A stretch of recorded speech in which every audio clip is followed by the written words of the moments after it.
The ability to think, create, and decide is one of the most important skills we have as human beings. Over the last few years, I realized that I was slowly giving away these abilities in exchange for comfort. I thought I was saving time, but in reality, I was giving away something much more important. In this video, I want to share how I learned to protect my ability to think deeply and create freely.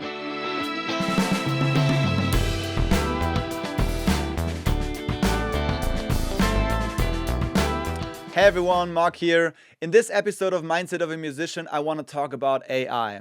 And this is no rant video about how bad everything has become. It's rather my observation and experience of using AI over the last few years. So first off, we're going to start with the mental risk we're facing while using AI. What happens when we outsource thinking? As humans, we've invented countless tools throughout history to make physical work easier. Vehicles, escalators, elevators, and so on. They make life more comfortable and often much faster, but there's a trade-off. When our muscles are no longer challenged, they become weaker. Let me give you an analogy. If you always use the escalator or elevator instead of using the stairs, you're missing out a small but real opportunity to train and use your body. So the person who consistently chooses the more demanding option will almost always be healthier. And something very similar is happening today, not with our bodies, but with our brains. For the first time in history, thinking itself can be outsourced. We now have something you could call a mental escalator, which is AI. There's a fascinating study from MIT which explores this exact idea. I'll link it in the description. So the researchers observed different groups and found out that those who relied less on external assistance showed stronger cognitive engagement. One of the risks discussed is something called cognitive debt. In simple terms, when we repeatedly outsource thinking, we may reduce the mental effort that actually keeps our brains sharp. Just like a muscle without resistance, our brain needs challenge. So if our ability to think deeply starts to fade, what does that mean for creativity?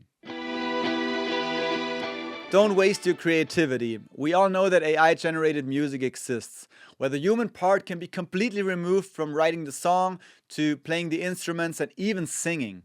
And that whole debate is big enough for a separate video, but personally I think that AI music should be labeled just as explicit content is labeled.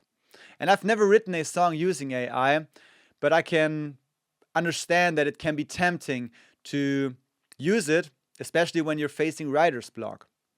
But songwriting to me is something deeply personal. It's a way of processing and viewing the world from different perspectives.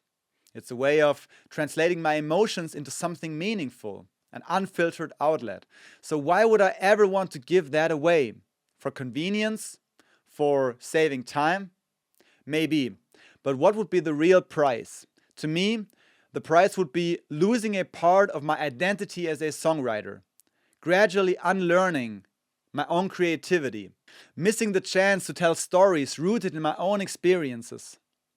And that creative loss is just part of a much bigger psychological issue. If we constantly choose the easy path, if we choose comfort and convenience over effort and challenge, we slowly begin to degenerate, physically, mentally, and creatively. In my previous videos, I've talked a lot about process, focus, and habits, because at the end of the day, your behaviors shape your identity. And when your behaviors are consistently rooted in comfort, your brain starts to prefer that. So whenever there's an easier option available, we take it. The elevator instead of the stairs, navigation instead of orientation, and AI instead of thinking. And over time, something subtle starts to happen. Your first instinct is no longer thinking, it is asking, how can AI solve this for me? And that's where cognitive laziness begins. The same applies for decision making. For thousands of years, humans had to think, evaluate, and decide. And yes, that naturally included making mistakes, but mistakes create experiences. Experiences create stories, and stories are the raw material of creativity. So when everything becomes optimized, automated, and frictionless, we risk removing exactly those moments that shape us. No struggle, no surprises, no stories. So if comfort can slowly pull us away from real thinking, how can we use AI without losing something essential? Cal Newport talks about this a lot. He argues that AI should be treated as a tool, something that enhances human productivity and not something that replaces it. And that's exactly how I use it. For example, in songwriting, since I'm not a native English speaker, which you might recognize, I sometimes use AI to proofread my lyrics or certain phrases, especially when wording, rhythm, or rhymes really matter. But the creative core and the ideas will always remain mine. And before anything is finalized, I will still proofread my lyrics by a professional I trust.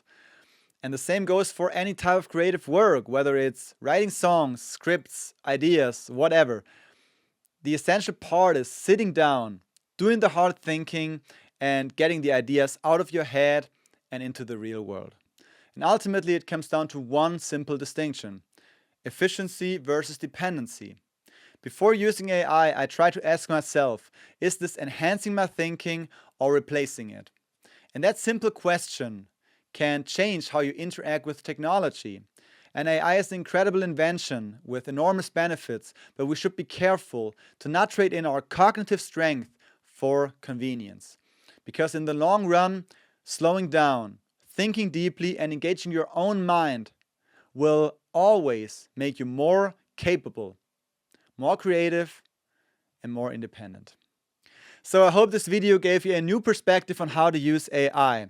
And if you want to dive deeper into topics like this, please join me in my Mindset Monday newsletter. Link is in the description. And let me know in the comments what you think about AI and how you use it. Leave a like and hit subscribe if you got something out of this video. Thanks so much for watching, and see you in the next one.